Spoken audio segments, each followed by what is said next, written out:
If you remember, on the west side of our studio gardens, we had a windbreak planted of Leland cypress, and these cypress were planted about 3 years ago. And our windbreak, just like we've talked about, was to help provide protection to our annual beds that are behind us here from wind and soil erosion, and also to help provide a screen for a nice backdrop for our plantings as well as for shooting Oklahoma gardening. Well, this past winter, those sub-zero freezing temperatures did a number on our cypress, damaged a lot of them and killed a lot of them out. So today we're going to be replanting the windbreak, and we've selected a variety that is a Chinese juniper. And we've selected this variety because it is a fast, upright growing evergreen. It's also more cold hardy and also more heat tolerant. And this particular variety of Chinese juniper is Hollywood juniper, and it was provided along with the other plants from our good friends in California of Monrovia Nursery Company.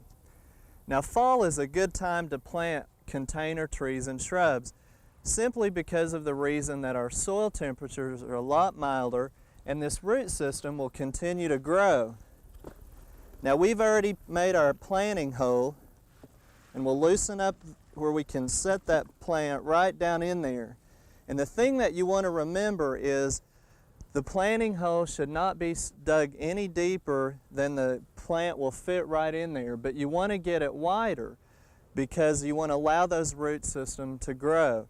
Now, research shows that the root system of most of our trees is in the top 6 to 12 to even 18 inches of soil.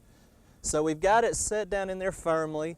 We have it lined up with our other windbreak trees, and we just put in some soil around the edges and try to pack that in. As we're doing that, keep in mind that you don't really want to put in any backfill such as organic matter or peat moss. You want to use the natural soil that you have planted out of your planting hole. And we're just using our natural clay, silt clay that we've got here at our studio gardens. Now, as we get all of that soil filled in, don't set the trees down too deep and make a little bucket to hold water, especially if you have a clay soil, because you will cause the trees to become rotted with the root system. And also, especially with that clay soil, you'll run into problems with diseases. Now, with your excess soil, you can actually make a little wall around to hold water, but again, that's only in an area that's real sandy where you don't get a lot of moisture retention. If you dig the hole too deep and then you come in and refill that as a tree matures and establishes, you're going to actually change the planting depth, and that can be harmful.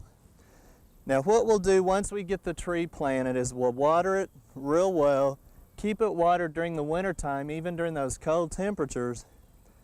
We'll eventually put a mulch over it to help protect the root system from the cold, and then we'll fertilize it next spring. Now, you don't want to fertilize it at planting time because you may burn the root system and cause excess growth that would be damaged during the winter. Now, if you'll remember, back during the summertime, we had problems with some of our peppers because of hot wind blowing around them. We couldn't get any fruit set. So we put up a fabric barrier like this to help as an artificial windbreak. We had a lot of success with that.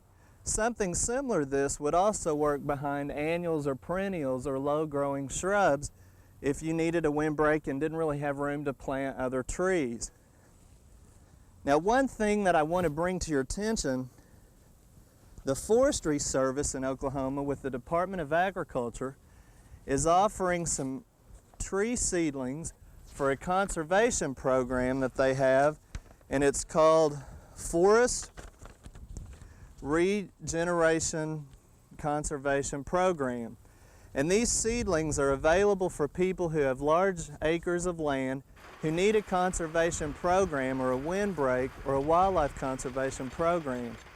There is a minimum order of the trees, usually around 200, and there is a charge for the seedlings. And again, I want to emphasize these aren't for the homeowners, these are for people who have large areas and need a conservation program. But if you're interested in ordering some of these seedlings, now is the time to do that, and it's on a first come, first served basis.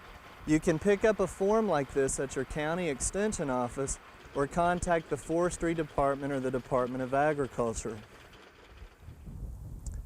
The last thing that I want to mention is a couple of bulletins that will assist you in making a selection of planting windbreaks, trees and shrubs, and even helping you in finding the right variety and how to properly plant them. And these are Landscaping for Energy Conservation, which is a bulletin that is available at your county extension office. This helps in determining wind, speed, temperatures, and things like that to help you in landscaping your home. And the next one is a new one that's just released. It's a circular that's called Shade and Ornamental Trees, and it helps break up the varieties for the different parts of the state, as well as helping you determine if it would be planted in full sun or shade. And the second bulletin is a charge of 50 cents, but again, it's just out and it's available at your county extension office. So don't forget to go by there and ask for these bulletins to help you in determining your planting needs for this fall. We hope you've enjoyed this classic from the Oklahoma Gardening Vault. Remember, even though these tips and techniques are timeless, there's always something new to learn in the world of gardening. By subscribing to both Oklahoma Gardening and OK Gardening Classics, you'll have access to a wealth of gardening knowledge, both classic and contemporary.